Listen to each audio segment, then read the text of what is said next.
On va ici découvrir le principe de Pascal. Ce principe doit son nom bien sûr à Blaise Pascal, hein. C'est un principe qui est associé au concept de pression hydrostatique.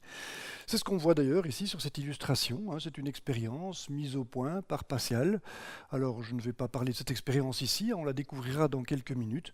Mon but dans cette séquence est de te faire comprendre cette expérience. Alors, ben voilà, tout part bien sûr de la notion de pression hydrostatique que je vais ici illustrer avec un simple bassin rempli d'eau. On va faire des expériences de la pensée avec ce bassin et on va considérer bien sûr ici la pression due à l'eau que contient ce bassin. C'est la pression hydrostatique qu'on a ici qui est donnée par la formule ρGH qu'on a vue dans la séquence précédente, donc consacrée précisément à la pression hydrostatique. Alors voilà, ρ, juste pour un petit rappel, hein, ρ c'est tout simplement la masse volumique du liquide. Ici, ben, on va prendre de l'eau pour faire simple.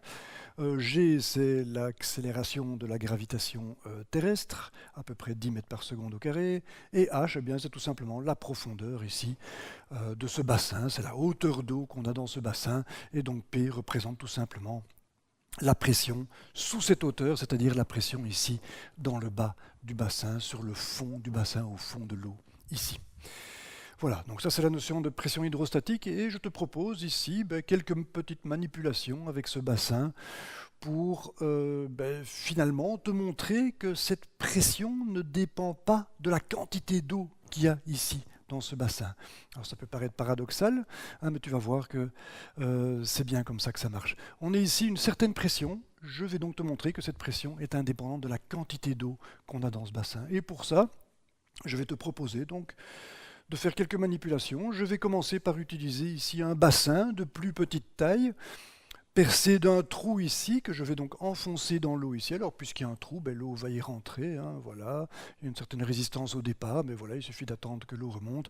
On arrive à l'équilibre, bien sûr, grâce au trou qui est là. Donc voilà, tu peux bien imaginer que pour le moment, la pression qui est ici au fond n'a pas changé, hein. Ce n'est pas la présence de ces parois toutes fines ici de ce deuxième bassin qui change quoi que ce soit. Et voilà, maintenant que c'est fait, je vais boucher ce bassin d'un petit bouchon ici. Tu peux bien imaginer que toujours rien n'a changé, bien sûr. Alors je vais maintenant imaginer que je fixe ce bassin avec des systèmes de fixation ici. Donc les bassins ici sont solidaires et je vais amener ici un tuyau qui va me permettre d'aspirer toute l'eau contenue dans ce bassin de plus petite taille ici. Donc voilà, je vais faire ça. Puisque rien ne bouge, forcément la pression qui est ici n'a toujours pas changé. Et on arrive donc au constat que effectivement la pression qui est ici au fond du bassin ne dépend pas de la quantité d'eau qu'il y a dans le bassin. On a tout simplement une pression qui est due à la hauteur d'eau qu'on atteint dans le bassin, mais pas la quantité d'eau. Ce n'est pas dépendant directement de la quantité d'eau. Alors on peut pousser ce raisonnement en se disant qu'on aurait pu faire l'expérience avec un bassin un peu plus grand ici. Je peux repousser ici le bord du bassin, par exemple, jusque contre l'autre bord ici, de manière à ce qu'il ne reste plus d'eau. Et donc ces bords-ci, je peux même les éliminer. On obtient comme ça un réservoir qui a une forme de L. Pourquoi pas? On ne voit toujours pas pourquoi la pression ici aurait changé. Et de même, je peux très bien agrandir le bassin par ce côté-ci, et je vais l'agrandir de manière à laisser ici une toute petite colonne d'eau, une petite paroi d'eau ici qui a quelques centimètres de large. Et voilà, de nouveau, on a fait les choses progressivement. On ne voit pas trop comment la pression ici aurait pu changer. La pression qu'on a au bas de cette colonne d'eau, il n'y a pas de souci, ce sera toujours ρGH, et on ne voit pas trop comment elle a pu changer ici. Alors, ça paraît malgré tout un peu paradoxal. On a ici une hauteur d'eau qui serait par exemple de 30 cm. Ici, on a une hauteur beaucoup plus grande, mais la quantité d'eau qui est ici, on se demande comment est-ce que cette quantité d'eau-là peut déterminer la pression qu'on a ici. C'est quelque chose qui peut paraître paradoxal, tout simplement parce que la masse de l'eau que j'ai dans cette colonne peut être extrêmement réduite, bien sûr. Même si cette colonne ici fait plus d'1 mètre de haut, il suffit qu'elle soit très étroite pour contenir très peu d'eau, et donc la masse est très très faible. Mais malgré cette masse, c'est bien cette hauteur-ci qui détermine la pression. C'est donc le principe de Pascal qu'on voit apparaître là. Alors pour bien comprendre ça, parce que c'est tout de même paradoxal, c'est pas si facile que ça à appréhender, Pourquoi est-ce que c'est cette hauteur d'eau qui détermine finalement la pression à tout endroit ici dans le bassin? Pour le voir, je vais faire un zoom ici de cette zone ici où on voit la colonne ici et le bassin de faible profondeur ici. Je vais représenter ça donc en faisant un zoom avec une représentation donc à l'échelle microscopique, très schématique bien sûr, hein. Donc voilà la colonne d'eau de hauteur H avec les molécules d'eau qui sont en agitation thermique ici et qui vont me permettre de reparler de la notion de pression. Quelle est l'origine de la pression? Eh bien, l'origine de la pression, c'est tout simplement les chocs. Si je prends ici une paroi du bassin, s'il y a une pression sur cette paroi, c'est parce que les particules, les molécules d'eau ici, viennent taper de manière répétée pour former une force qui semble être une force constante, une force qu'on va exprimer donc au travers de ce concept de pression. Par exemple, si je prends ici un certain niveau d'eau, je peux dire qu'il y a une pression qui est due au choc ici des molécules d'eau. Mais on avait vu auparavant dans la séquence consacrée à la pression atmosphérique que ces chocs ici créent une force qui, au final, crée une force constante donc, qui est donnée par le poids de toutes les molécules d'eau qui se trouvent ici en haut. C'était très important de comprendre ça. La pression qui crée ici, ça va être le poids d'eau ici, divisé par la surface de cette colonne. C'est bien la force qui est due ici à ces molécules. Il faut bien percevoir ces deux points de vue sur l'origine de la force. D'une part, les chocs répétés ici, très rapides, qui provoquent en moyenne une force constante. Si je prends cette force et que je la divise par la surface, j'ai la pression. Mais cette force est aussi donnée par le poids de toutes ces molécules d'eau. Si tu ne comprends pas bien ça, je t'invite à aller revoir la séquence consacrée à la pression atmosphérique. J'ai essayé d'expliquer ça très clairement. Donc voilà, on a bien ici une pression. Je vais revenir ici sur l'interprétation de la pression comme étant due au choc. Alors ces chocs ici créent la force qui, divisée par la surface, me donne ρGH. L'origine de cette formule, c'est précisément le poids de toutes ces molécules d'eau. Mais voilà, puisque ces molécules ici restent en position, toutes les molécules qui sont ici en haut, elles reposent sur les molécules qui sont en bas. Ça veut dire que les molécules qui sont en bas ici exercent une pression suffisante pour les maintenir là-haut. Ça veut dire que les molécules qui sont ici, qui maintiennent les molécules du haut, exercent exactement la même pression que celles-ci exercent vers le bas. On a bien un équilibre des forces, ce qui signifie que la pression ici exercée vers le haut, au niveau de cette ligne, est exactement égale à la pression exercée vers le bas. J'ai un équilibre. Si ce n'était pas le cas, si la pression était plus haute ici que là, l'eau voudrait descendre, on ne serait pas à l'équilibre. Comme on est ici dans un régime statique, l'eau ne bouge pas, sauf à l'échelle microscopique bien sûr. L'eau ne bouge pas, tout est bien stable, ça veut dire qu'on a équilibre des pressions. La pression vers le haut est égale à la pression vers le bas. Et ceci est vrai le long d'une ligne verticale. Par exemple, je vais analyser ici la pression ρGH qu'on a ici au fond du bassin, puisque je suis à une profondeur H. La pression qui est ici, je peux l'interpréter comme étant due au choc répété des molécules sur le bas, mais je peux bien sûr l'interpréter aussi comme étant due au poids de la colonne d'eau. C'est le point de vue des chocs qui va m'intéresser ici, pour, de nouveau, dire, comme j'ai dit ici, que la pression s'exerce autant vers le haut que vers le bas. Et ici, je vais dire que la pression s'exerce autant vers la droite que vers la gauche, que vers le haut que vers le bas. La pression est isotrope.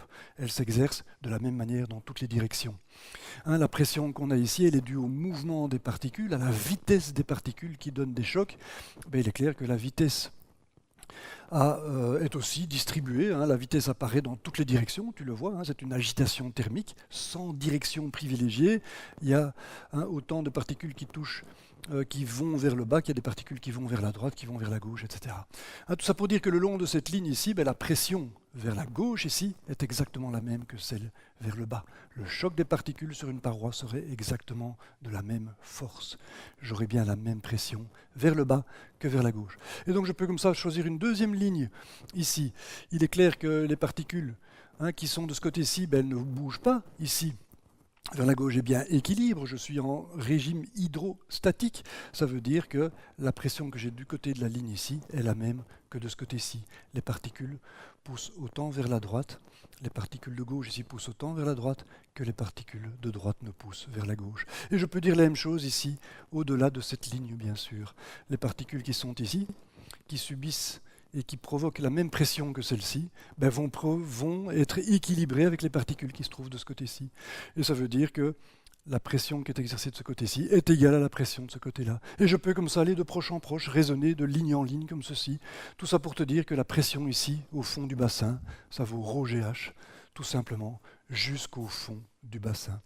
C'est grâce à l'origine microscopique de la pression, le fait que la pression s'exerce de manière isotrope dans toutes les directions, qui donne donc cet effet. C'est vraiment ce principe-là. Il faut comprendre cette idée de pression due au choc, les chocs qui se font à partir de l'agitation thermique dans toutes les directions. Et ça, c'est le principe de Pascal. Le principe de Pascal est illustré avec cette formule qui dit effectivement que la pression hydrostatique ne dépend que de la hauteur de liquide sous laquelle on se trouve. Quel que soit l'endroit où on se trouve ici, que le bassin soit limité à une colonne comme ceci, ou non, si le bassin était plein, j'aurais tout simplement la même pression.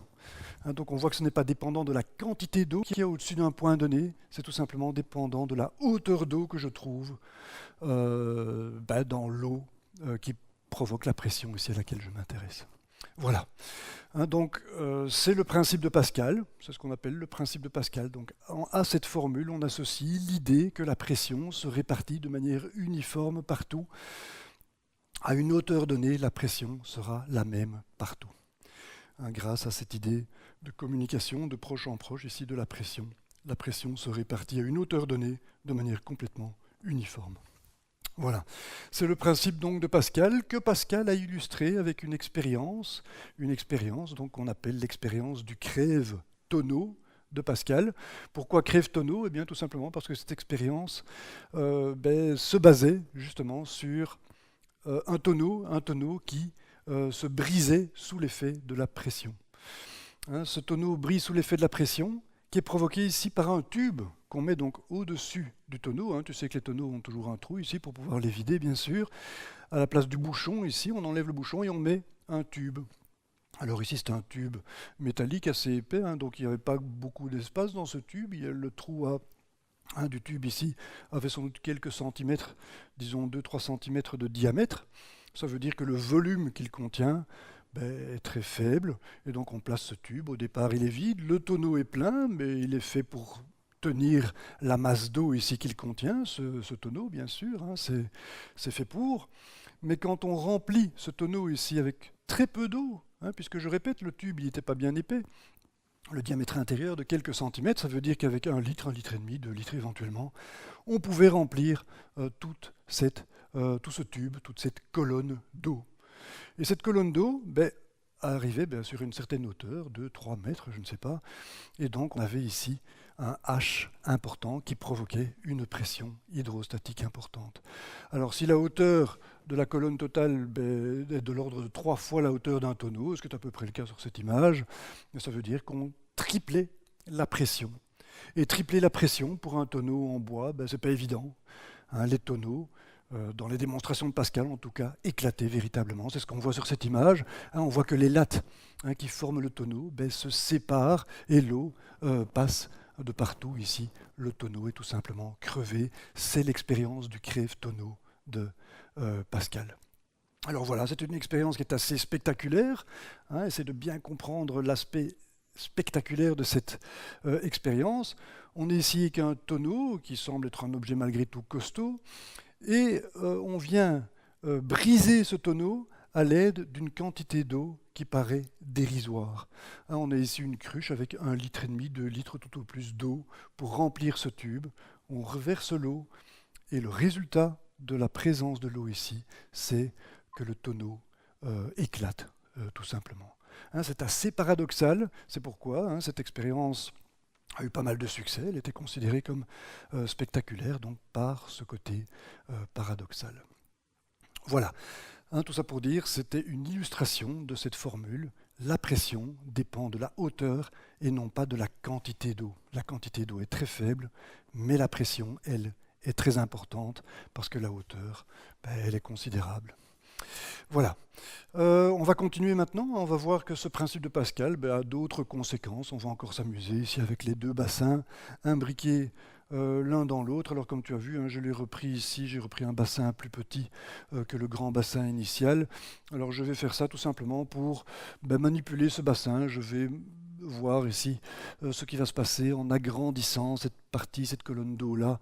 Hein, voilà, j'agrandis le bassin pour former une espèce de vase ici qui contient une assez grande quantité d'eau. Voilà, tu peux imaginer qu'ici on a toujours la même pression, hein, c'est toujours ρGH, on a bien la hauteur H ici de chaque côté. Et donc je vais également agrandir celui-ci, mais moins. Hein, j'ai ici un récipient, un autre vase qui contient de l'eau, qui a une hauteur H, mais qui est plus petit.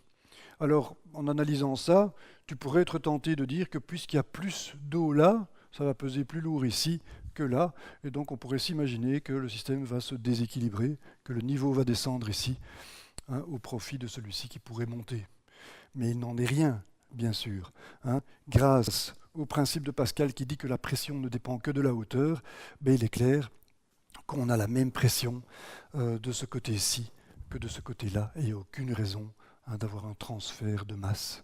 Alors pour te montrer ça, hein, je vais abaisser ici encore le niveau pour faire en sorte que ces deux vases finalement deviennent reliés par un tuyau. Hein, ils deviennent comme deux vases reliés simplement par un tuyau, et donc je vais arrondir même les bords ici pour hein, voilà, qu'on puisse facilement imaginer qu'il s'agit d'un simple tuyau hein, qui relie ces deux vases.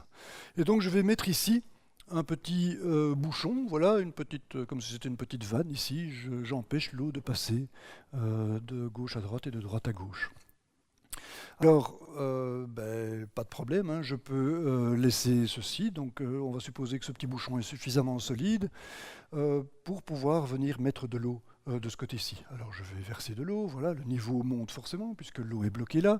Je suis monté donc d'une certaine valeur que je vais appeler delta H, puisque c'est une variation de la hauteur H, c'est delta H. Ce qui m'indique bien sûr que de ce côté-ci, maintenant, la pression est plus importante que de l'autre côté. Puisqu'ici, j'ai la hauteur H plus delta H, je dois modifier la formule en mettant H plus delta H ici. C'est ce que je fais.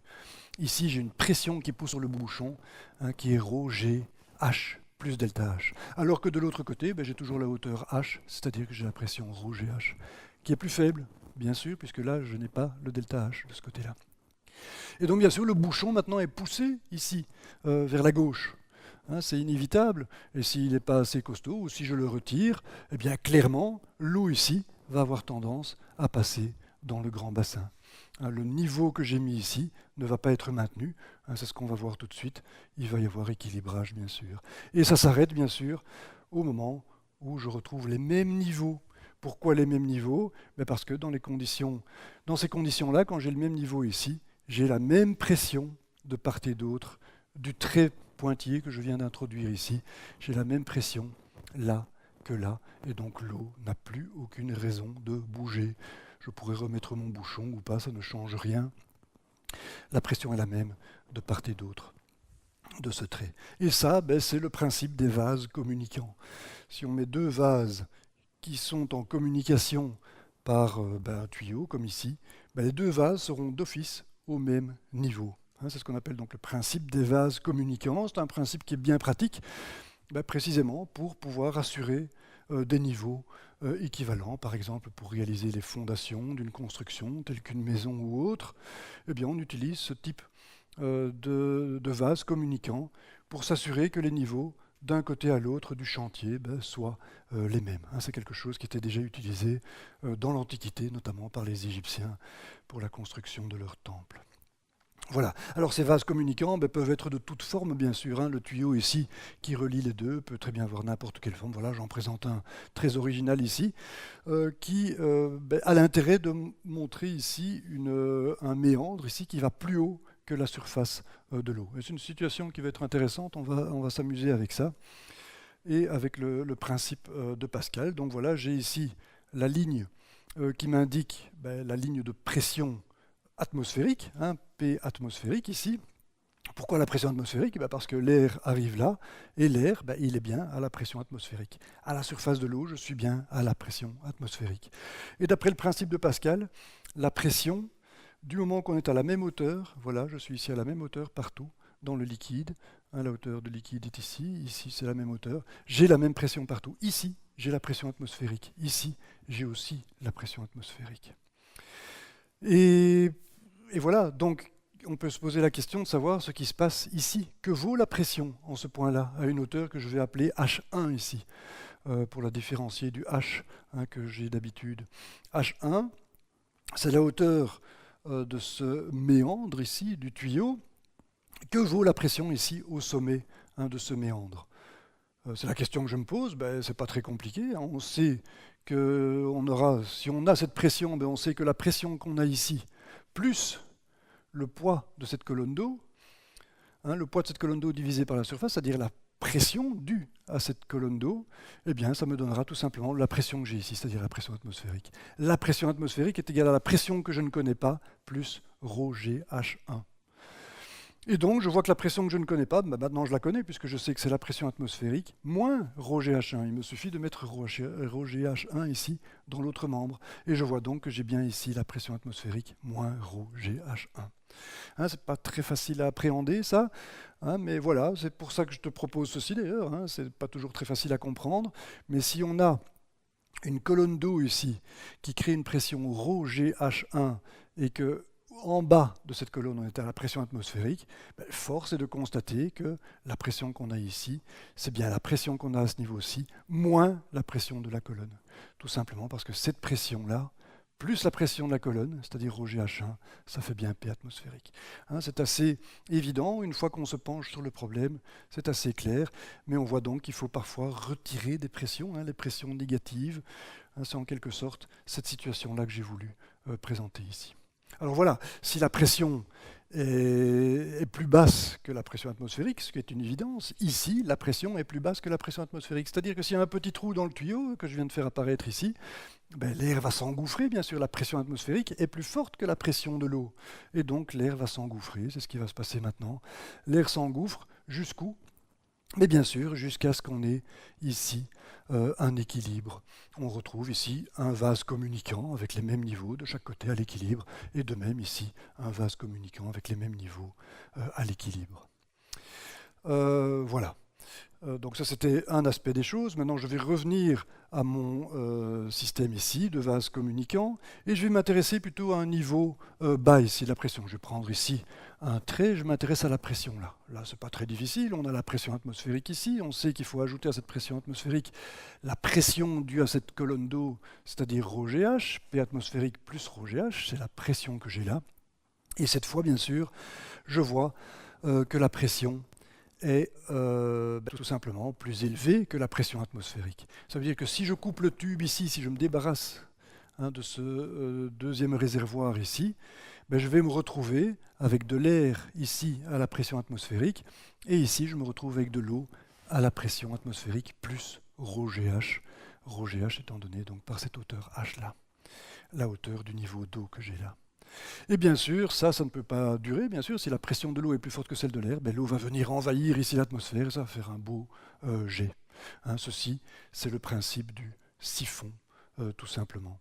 Le principe du siphon qui permet donc de vider un réservoir, même avec un tuyau ici qui passe plus haut que la surface ici de ce réservoir. C'est quelque chose qui peut paraître assez contre-intuitif.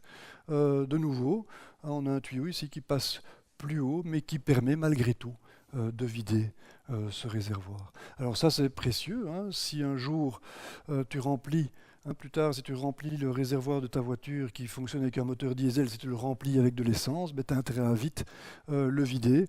Et pour le vider, c'est pas si facile que ça. Mais une des techniques, c'est le siphon. Tu mets un tuyau dans le réservoir. Alors le réservoir, forcément, il est plus bas que l'embouchure du réservoir. Donc on va avoir une situation comme ceci, où le tuyau ici va venir par plus haut. Il va venir tout de suite dans le réservoir. Voilà, j'ai modifié le schéma. Et voilà, donc une fois que le tuyau est là, il faut aspirer bien sûr ici au bout, ce que tu peux faire avec la bouche en te dépêchant, parce que si tu as de l'essence dans la bouche, c'est pas conseillé, c'est toxique. Mais bref, on passe ces détails-là. Si l'essence ici peut avancer dans ce tuyau en aspirant, dès que tu arrives à ce niveau-ci, tu as équilibre des pressions. Ici, qu'est-ce qui va se produire? On a une pression ici, qui est la pression atmosphérique. Ici, tu arrives avec la pression atmosphérique. Dès que tu dépasses ce niveau-ci, tu as une colonne d'eau ici qui est plus grande, qui va faire que la pression ici sera plus grande que la pression atmosphérique, et le liquide va tout à coup apparaître avec une certaine force, et ça va remplir ici le bidon pour récupérer l'essence que tu as mis dans un réservoir de moteur diesel. Voilà, hein, c'est le principe du siphon. Voilà, le principe du siphon, donc, qui, quelque part, est lié à cette notion de principe de Pascal. La pression dans un liquide est la même, hein, pour autant qu'on est à un niveau donné. La pression dans un liquide dépend tout simplement du niveau où on se trouve, et voilà ce qui est présent dans la formule de la pression hydrostatique ρGH qu'on a analysé maintenant un certain nombre de fois. Voilà, je te remercie pour ton attention et à très bientôt.